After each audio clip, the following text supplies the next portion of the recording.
PNC, America's Black News Channel. Watch us on all major cable providers and major streaming platforms. Finally, news that speaks to us. Welcome back to our special coverage of the historic Senate confirmation hearings for Ketanji Brown Jackson. Judge Jackson is not only the first black woman nominated to serve on the Supreme Court, but she's also the first nominee with experience as a public defender. Currently a federal judge on the Court of Appeals for the D.C. Circuit, Judge Jackson didn't take the traditional route of most Supreme Court justices who served as prosecutors. In fact, former public defenders account for less than 7% of all judges in general. Joining me now is Heather Pinckney, Executive Director of the Black Public Defender Association, here to discuss Judge Jackson's non-traditional background of defending the constitutional rights of the indigent and its importance at the Supreme Court. Thank you so much for coming on the show tonight, Heather. First, tell us why you created the Black Public Defender Association and describe your reaction when you first heard that the president had nominated someone who was not only a black woman, but a former federal public defender. Sure. Thank you for having me. So in 2017, myself and another group of amazing Black defenders were talking, and we talked about the need to have an organization that would be linked to the communities that we were serving. And so Black public defenders walk a very different walk as defenders. We are often from many of the same communities of people that we're defending. And we wanted to work together to start sort of a national network of us, building up skills, connections, mentorships, fellowships, things to help us in this work and to make sure that we remained connected to the very populations that we are representing. When we heard that the judge was going to be nominated to the Supreme Court, the joy was immense. There were tears, there was happiness, and in all honesty, there was some fear. Because we knew that the thing that we hold most dear, which is being defenders and standing next to people every day in court and representing them, was going to be the very thing that she was attacked for during this process. So there was also this understanding of needing to wrap around her and support her as she began this walk.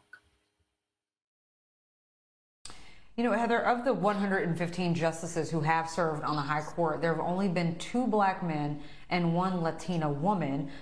Those numbers clearly don't represent the diverse population of this country. And Vermont Senator Patrick Leahy asked about diversity on the bench today. Take a look. Why is it important for our democracy's institutions, courts and all others, to reflect the rich diversity of our nation's citizenry? One of the reasons why having a diverse judicial branch is important is because it lends and bolsters public confidence in our system. We have a diverse society in the United States. Heather, listen, we both know that having a public defender background is an asset to the Supreme Court, but for some reason it's treated as a handicap in these confirmation hearings. Why do you think public defenders in general get a bad rap, as if prosecutors are the only ones who can be in pursuit of justice? Well, so do public defenders, right? They're the ones that are the checks and balances in order to ensure that the prosecution of cases lives up to the Constitution. Why do you think that they get such a negative reputation? Well, I think half of it is, as you saw from the questioning today, right? It's the imagery. When we talk about people being public defenders, we don't put that in a good light. We have some of the people who are running our country casting disparagement on her as she talks about her career. So when that imagery is being put out, as though public defenders are less than, as though that we don't work hard, as though we actually just take any case that's given to us and don't care about the clients, that imagery is constantly being put out. that is completely opposite as to what every real defender does in this country.